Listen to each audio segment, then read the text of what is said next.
அன்பு நேயர்களுக்கு கனிவான வணக்கம். ரங்கராஜன் பாண்டேவின் சர்வே தமிழகத்தின் வடமேற்கு மண்டலத்தில் அமைந்துள்ள 7 மக்களவை தொகுதிகளுக்கான 42 சட்டப்பேரவை தொகுதிகளுக்கான ஆய்வு முடிவுகள். 2021ஆம் ஆண்டு நடைபெற்ற சட்டமன்ற தேர்தலில் திமுக கூட்டணியில் காங்கிரஸ் கட்சி, விடுதலை சிறுத்தைகள் கட்சி, மறுமலர்ச்சி திமுக, இந்திய கம்யூனிஸ்ட் கட்சி, மார்க்சிஸ்ட் கம்யூனிஸ்ட் கட்சி, IUML, மனிதநேய மக்கள் கட்சி, தமிழக வாழ்வுரிமை கட்சி, ஃபார்வர்ட் பிளாக் கட்சிகள் இடம்பெற்றிருந்தன. அதிமுக கூட்டணியில் பாட்டாளி மக்கள் கட்சி, பாரதிய ஜனதா கட்சி, தமிழ் மாநில காங்கிரஸ் கட்சி, தமிழக மக்கள் முன்னேற்றக் கழக கட்சிகள் இடம்பெற்று இருந்தன. மூன்றாவது கூட்டணியில் அமமுக, தேமுதிக, SDPI கட்சிகள் இடம்பெற்றிருந்தன. மக்கள் நீதி மைய கட்சியின் தலைமையில் மக்கள் நீதி மையம், IJK, சமத்துவ மக்கள் கட்சி என மொத்தம் 5 முனை போட்டி 2021ஆம் ஆண்டு நடைபெற்ற சட்டமன்ற தேர்தலின் பொழுது நடைபெற்றது. 2024ஆம் ஆண்டு நடைபெற்ற மக்களவைத் தேர்தலின் பொழுது திமுக கூட்டணியில் காங்கிரஸ் கட்சி, விடுதலை சிறுத்தைகள் கட்சி, தேமுதிக, CBI, CBM, IUML, கொங்கு நாடு தேசிய மக்கள் கட்சி இடம்பெற்றிருந்தன. அதிமுக கூட்டணியில் தேமுதிக, புதிய தமிழகம், SDPI கட்சியும், பாரதிய ஜனதா கட்சியின் தலைமையிலான கூட்டணியில் பாட்டாளி மக்கள் கட்சி, அமமுக, தமிழ் மாநில காங்கிரஸ் கட்சி, OPS அணி, IJK, புதிய நீதி கட்சி, தமிழக மக்கள் முன்னேற்றக் கழக கட்சி இடம்பெற்றிருந்தன. நாம் தமிழர் கட்சி தனித்து களம் கண்டு அந்த தேர்தலில் 8.5% வாக்கு வங்கியை பெற்று கரும்பு உழவர் சின்னத்திற்கு பதிலாக தற்பொழுது உழவர் சின்னத்தை பெற்றுள்ளது. வரும் 2026ஆம் ஆண்டு நடைபெற உள்ள தேர்தலிலும் 4 முனை போட்டிதான் நிலவும் என்று கூறப்பட்டு வருகிறது. திமுக தலைமையில் ஒரு கூட்டணி, அதிமுக தலைமையில் ஒரு கூட்டணி, தமிழக வெற்றிக் கழகத்தின் தலைமையில் ஒரு கூட்டணி, நாம் தமிழர் கட்சி தனித்து போட்டி என அறிவித்துள்ளது.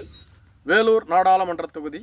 இங்கு வேலூர், அணைக்கட்டு, கீழ் வைத்தினான்குப்பம், குடியாத்தம், வாணியம்பாடி, ஆம்பூர் என்ற 6 சட்டப்பேரவை தொகுதிகள் உள்ளது. 2021ஆம் ஆண்டு நடைபெற்ற தேர்தலில் கேவிக்குப்பம், வாணியம்பாடி என்ற 2 தொகுதிகளை அதிமுக கைப்பற்றி இருந்தது. மீதம் 4 தொகுதிகளையும் திமுக கைப்பற்றி இருந்தது.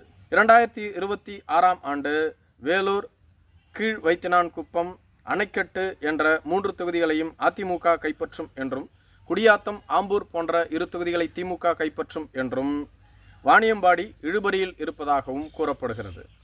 திருவண்ணாமலை மக்களவை தொகுதி. இங்கு ஜோலார்பேட்டை, திருப்பத்தூர், செங்கம், திருவண்ணாமலை, கீழ்பெண்ணாத்தூர், கலசப்பாக்கம் என்ற 6 சட்டப்பேரவை தொகுதிகள் உள்ளது. 2021ஆம் ஆண்டு இந்த 6 சட்டப்பேரவை தொகுதிகளையும் திமுக கூட்டணியே கைப்பற்றி இருந்தது. அதிமுக இங்கு ஒரு தொகுதியில் கூட வெற்றி பெறவில்லை.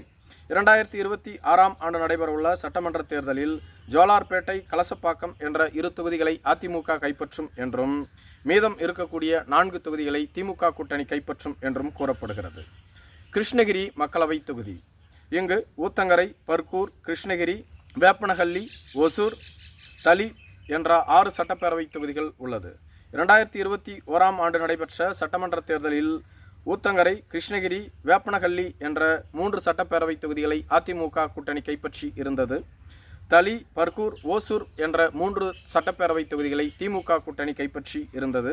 2026ஆம் ஆண்டு நடைபெறவுள்ள சட்டமன்ற தேர்தலில் ஊத்தங்கரை, தளி என்ற 2 சட்டப்பேரவை தொகுதிகளை மட்டும் அதிமுக கூட்டணி கைப்பற்றும் என்றும், பர்கூர், வேப்பனஹள்ளி என்ற 2 தொகுதிகளை திமுக கூட்டணி கைப்பற்றும் என்றும், கிருஷ்ணகிரி, ஓசூர் போன்ற தொகுதிகள் இழுபறியில் இருப்பதாகவும் கூறப்படுகிறது. அதிமுகவின் துணை பொதுச் செயலாளரான திரு KP முனுசாமி வேப்பனஹள்ளி தொகுதியில் தான் போட்டியிட்டு வெற்றி பெற்றிருந்தார். அவர் வெற்றி பெறுவது கடினம் என்று கூறப்படுகிறது. தருமபுரி நாடாளுமன்ற தொகுதி. தருமபுரி, அரூர், பாலக்கோடு, பாப்பிரெட்டிப்பட்டி, பெண்ணாகரம், சேலத்தின் மேட்டூர் என்ற 6 சட்டப்பேரவை தொகுதிகள் இங்கு அடங்கியுள்ளது. 2021ஆம் ஆண்டு நடைபெற்ற சட்டமன்ற தேர்தலில் இந்த 6 தொகுதிகளையும் அதிமுக கூட்டணியை கைப்பற்றி இருந்தது. திமுக கூட்டணி இங்கு ஒரு தொகுதியில் கூட வெற்றி பெறவில்லை. 2026ஆம் ஆண்டு நடைபெறவுள்ள சட்டமன்ற தேர்தலிலும் மீண்டும் இந்த 6 தொகுதிகளையும் அதிமுக கூட்டணியை கைப்பற்றும் என்றும், திமுக கூட்டணி இங்கு ஒரு தொகுதியில் கூட வெற்றி பெறாது என்றும் கூறப்படுகிறது. ஆரணி நாடாளுமன்ற தொகுதி.